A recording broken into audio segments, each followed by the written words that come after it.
छात्रों, online study में आप सभी का स्वागत है। मैं प्रेम प्रकाश पुनः रसायन विज्ञान कक्षा 12B का लेकर उपस्थित हुआ हूँ। विद्युत अपघटन की परिणात्मक अभिमुखता।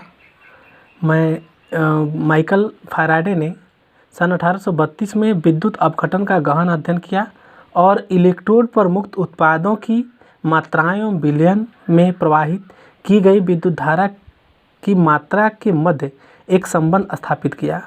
ठीक है, और इसी आगामी विवरण में हम इस संबंध का अध्ययन करेंगे। ये विद्युत अपघटन परिणात्मक अभिमुखता के अंतर्गत।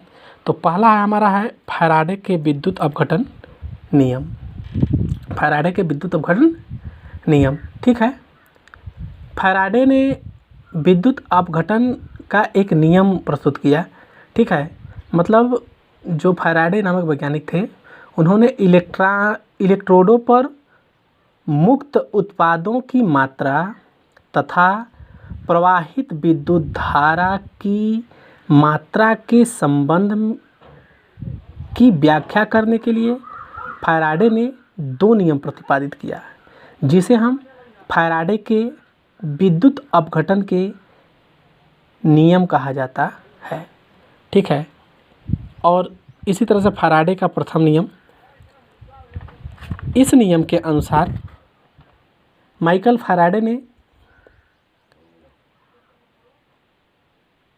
विद्युत अपघटन की प्रक्रिया में किसी इलेक्ट्रोड विशेष पर मुक्त पदार्थ का द्रव्यमान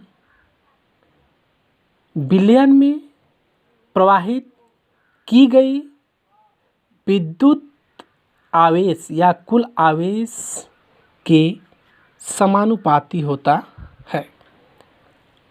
ठीक है, अर्थात यदि हम विलयन में विद्युत आवेश को Q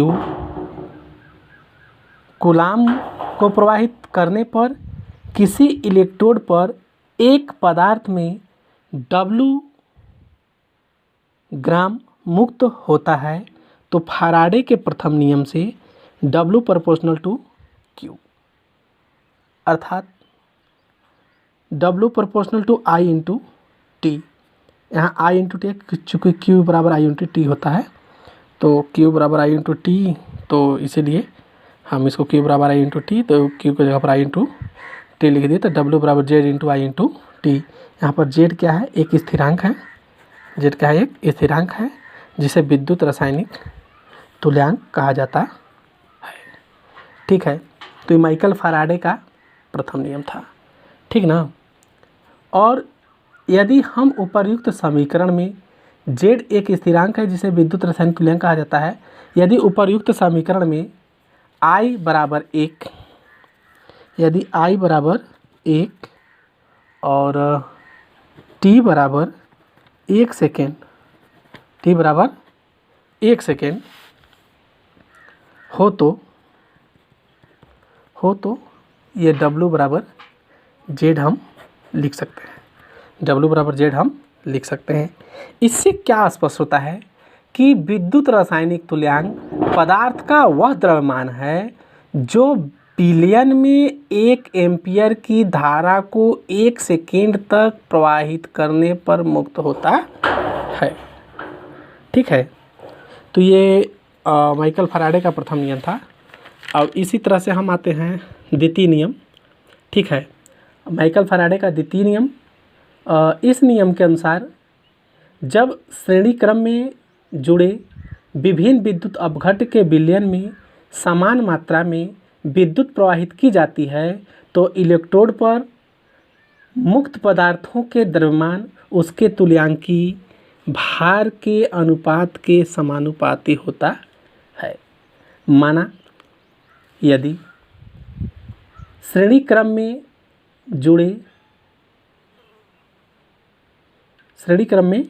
जुड़े या माना यदि समान विद्युत को प्रवाहित करने पर प्राप्त पदार्थों में द्रव्यमान W1 और W2 हो एवं उनके तुल्यांकी भार क्रमशः E1 और E2 हो, तो फैराडे के द्वितीय नियम से W1 बटे W2 बराबर E1 बटे E2, इसको हम समीकरण नंबर 1 मान लिए। यदि Z1 तथा Z2 उपर्युक्त पदार्थों के क्रमशः विद्युत रासायनिक तुल्यांक हो एवं विलयन में आई एम्पियर की धारा को टी सेकेंड तक प्रवाहित किया गया हो, तब W1 बराबर I1 I इंटू टी तथा W2 इंटू आई इंटू टी होगा। तो समीकरण 1 से चूँकि हम W1 बटे W बराबर E1 बटे E2 है, तो समीकरण 1 से W1 का मान और W2 का मान ये रख दिए, तो ये इसे कट गया, अर्थात इसको आ गया Z1 बटे Z2 बराबर E1 बटे E2, या E प्रोपोर्शनल टू Z, या E बराबर एफ इंटू जेड, जहाँ एफ क्या है, एक स्थिरांक है जिसे फैराडे स्थिरांक कहा जाता है। इसका जो मान होता है 96,500 कूलाम है। ठीक, तो इस तरह से आपका ये फैराडे का प्रथम नियम और फैराडे का द्वितीय नियम है। छात्रों, बहुत सारे ऐसे छात्र हैं जो अभी कुछ पढ़ते ही नहीं हैं। मैं वीडियो तो बना देता हूँ, मैं देखता हूँ कितने छात्र पढ़ रहे हैं कितने नहीं पढ़ रहे हैं हमेशा, क्योंकि व्यूअर्स पता चलता रहता है कितने व्यूअर्स हुए। मुश्किल से 2 या 3 छात्र पढ़ रहे हैं। हमारे यहाँ एनरोलमेंट छात्रों की संख्या बहुत ज़्यादा है, फिर भी कम से कम उसका 80% लोग भी नहीं दिख रहा है। तो क्या मतलब है? इसका कोई विशेष मतलब नहीं है वीडियो बनाने से कि हम सिर्फ मेहनत करें। आप मेहनत ना करें, आपको एग्ज़ाम देना है, ठीक है, कम से कम इस बात को ध्यान दिया कीजिए कि आप पढ़ा कीजिए। और जो मतलब मैं तभी समझ में आता ये भी कि कोई लड़का मेरे पास कमेंट नहीं करता, या सर आपको पढ़ाने नहीं आ रही है, या फिर किसी प्रकार का हमें दिक्कत है, या सर ये चीज़ें समझ में नहीं आ रहा है, आप बताइए। हाँ, थोड़ा सा वीडियो आपका क्लियर कभी कभी नहीं दिखाई देता है, इसके लिए मेरा मजबूरी ये है कि कैमरा के ऊपर डिपेंड करता है, ठीक है, और ये हाथ से पकड़ करके जो करना पड़ता है, इसी वजह से थोड़ा बहुत दिक्कत होता है।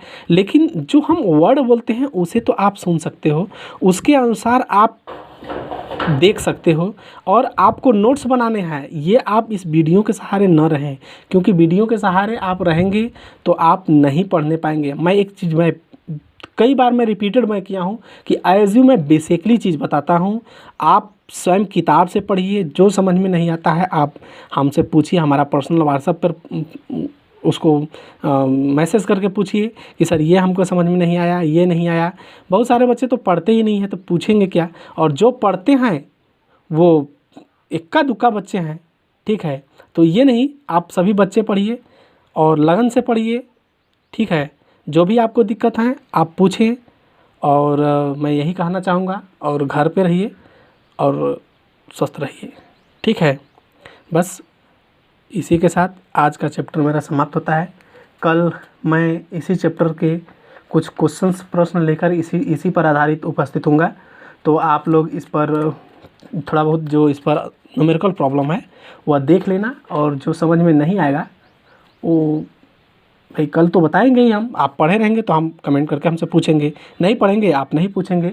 और जैसे और भी है, जैसे गैल्वेनिक सेल है, ये सब सेल है मैं आपको बता दूंगा। इसके बाद इलेक्ट्रोड भी वो है, तमाम तरह के हैं, ठीक। इस तरह से हम पढ़ाते रहेंगे, ठीक है। तो वाचिंग के लिए धन्यवाद, आप पढ़िए, ठीक।